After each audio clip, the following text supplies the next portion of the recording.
Hello, my name is Stacey Couch and my website is wildgratitude.com. Today I'm going to talk with you about the channels via which we receive intuitive guidance. Another way of saying this is the senses, the faculties that we use to receive spiritual information, which is all that intuition is, very simply. So we'll go through 4 different things. And I just want to make note that I'm not outside with the forest today because it's only 11 degrees outside. So you get to be here with me in my library instead. All right, the first of the senses, of the channels to intuition that I would like to talk about today is called clear feeling. This also is known as clairsentience, kind of more fancy name for it, but it's that kinesthetic feeling sensation that we get. A lot of people associate intuition with this channel of it, the way it comes. It's that gut feeling that you get. It's when you get the chills. It's when your hair stands on end. All of those things, yes, are intuition coming via the channel of clear feeling. Kinesiology, when we work with muscle testing and get yes/no answers, is another way of working with this channel of clear feeling. And the thing about it, though, is we're only getting yes or no answers.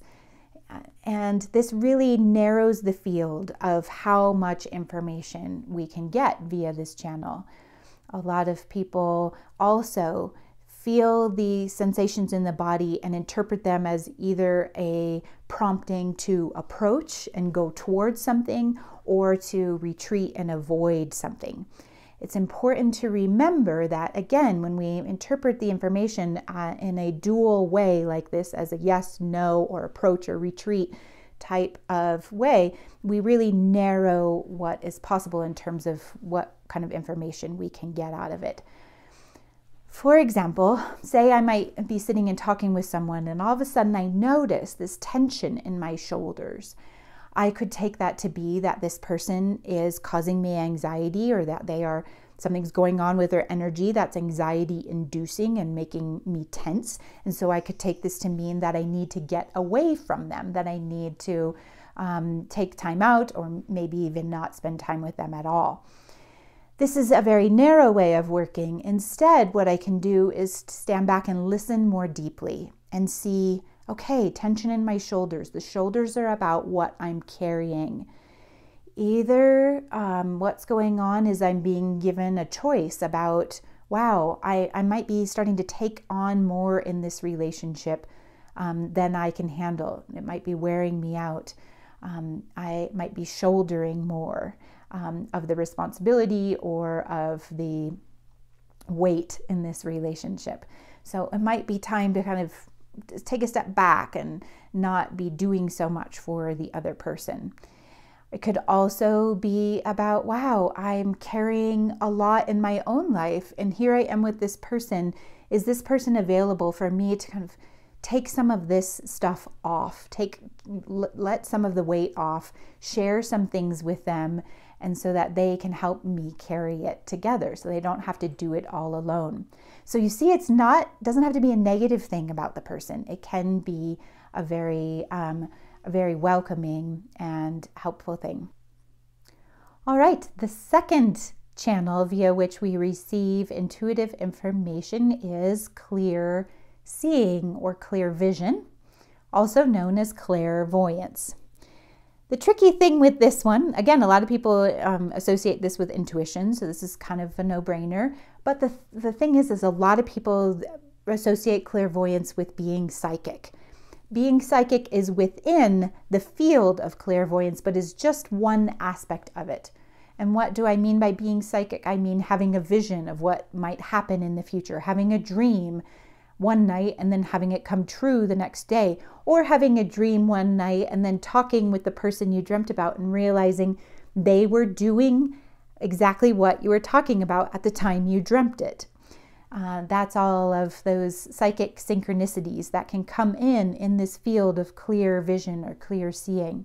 But that's just a piece of it. In a lot of people think, oh, I don't do that. I'm not able to be psychic about what's going on in the future or what's going on right now, so I'm not clairvoyant. It's not true. We all have access to all 4 of these channels.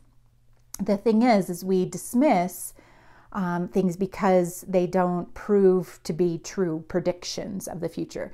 Clairvoyance is not about predicting the future. It's about clear vision. It's about being able to have an intuitive image, an intuitive vision of something, regardless of its association with the world here.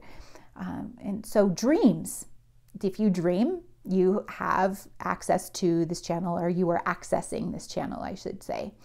Another way we work with clairvoyance is through shamanic journeying, or having visions or imagery coming to us in meditations. And another way that we work with clairvoyance is when we have a picture come to us in our mind of something we didn't conjure up. There's a time when like, I couldn't have thought that up. That picture that just came to my mind is so random, is so bizarre. It's not something that I could have created with my mind. And this is a tricky piece in this channel, is discerning between creative imagination, when we're conjuring up images with our will, using our mind, and when we are receiving images from the divine, receiving images that are of a spiritual nature. And so that takes a little bit of discernment and practice there, but is totally easy to do. And one of the ways we know is when it's just this bizarre random thing, like, I hadn't been thinking about that, and it just comes to you. Or when it's something that you're just thinking, wow, that I don't know why I would be thinking about that, and it has a different quality to it. It doesn't have that force of the mind or the will behind it. It just kind of gently settles in, especially during quiet times, like when you're in meditation.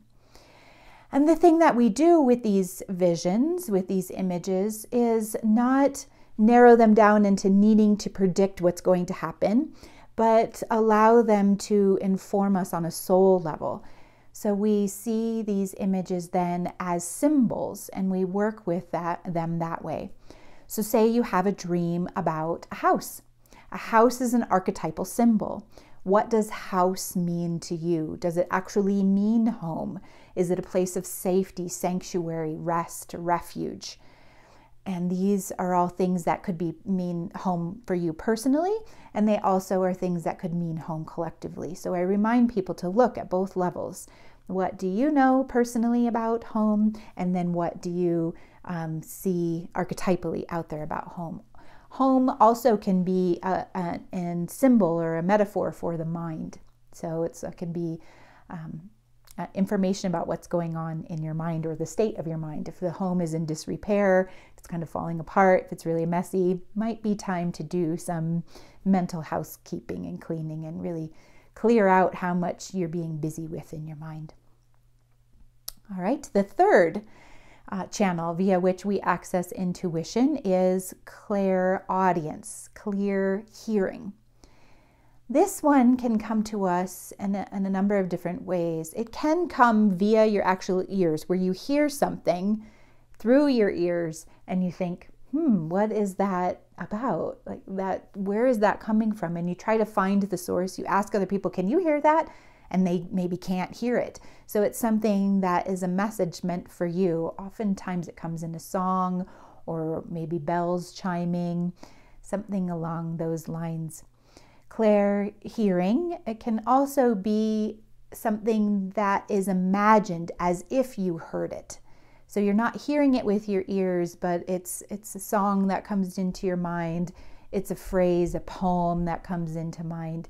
And it really has that, again, that quality of coming in versus something you've conjured up. And it can also be words. This is really, clear hearing is also just about a message coming to you in words. So it can be a message that is imprinted on your heart. Usually it's very short. It's just a few words that come through, or one word that you hear inside in your interior. And the fourth is claircognizance, clear knowing. This one is can come in a couple of different ways. One of those ways is where you just know. You just have this knowing, and the knowing comes first. And you know it beyond a shadow of a doubt. It's in your blood and bones. It's just there. It just arrives within you. It's not something you came to via reasoning. And that clear knowing then is something that you then transition or translate into words. So it first comes just as a knowing. It's just there in you, and then your mind picks it up and turns it into words. Claircognizance also comes to us via downloads. So a lot of people talk about a creative download, that they're just sitting, thinking about something, trying to solve a problem, trying to come up with creative ideas, and boom, it comes in as a download. All of a sudden you got to go and write it down really fast or sketch it out really fast because it's coming so quickly and it's coming so clearly that you've got to record it, because if you don't do something with it right then, you can often lose it, be distracted away from it and lose it. So those downloads are a lot of ways that creative people work. Well, we're all creative, but when you're in the midst of creating something, I'll say, that's when these claircognizant downloads can happen. I often have them happen when I'm writing, and I often have them happen when I'm doing some brainstorming. So I will try to brainstorm with my mind ideas for a while, but they'll have this kind of dry feeling. There won't be a spark around them. And if nothing happens, I'll set it down and come back later, because I'm really waiting for that spark, for that feeling of inspiration, right? Inspiration is a drawing in of breath, a drawing in of spirit. The spirit is in that word, inspiration. So those are the four main channels that we access intuition via. And what I find is that most people have a primary or a preferred channel via which they're comfortable receiving intuitive information through. But the thing is too, that in different circumstances, we can switch between different channels just naturally, organically, without even realizing that we're changing between the different channels. So when I'm in meditation with my eyes closed, I may work more comfortably with clear seeing, clear vision.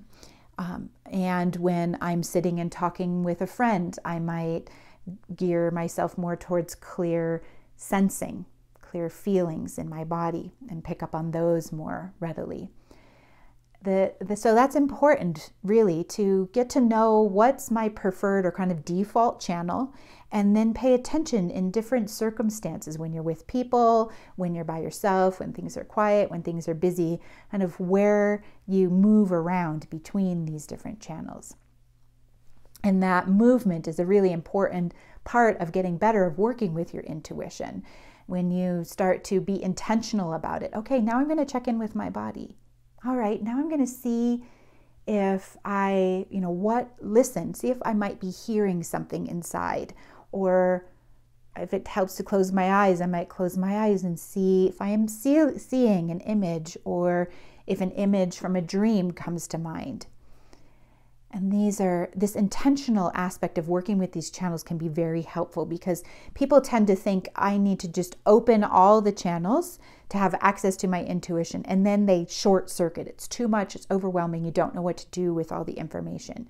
It's really great as you're starting to work on being more in touch with your intuition to start to intentionally open and close different channels, pay attention to and listen to different channels. It's just like turning that dial on a radio, for those of you that have used radios with dials, or switching the channels on the TV or the remote.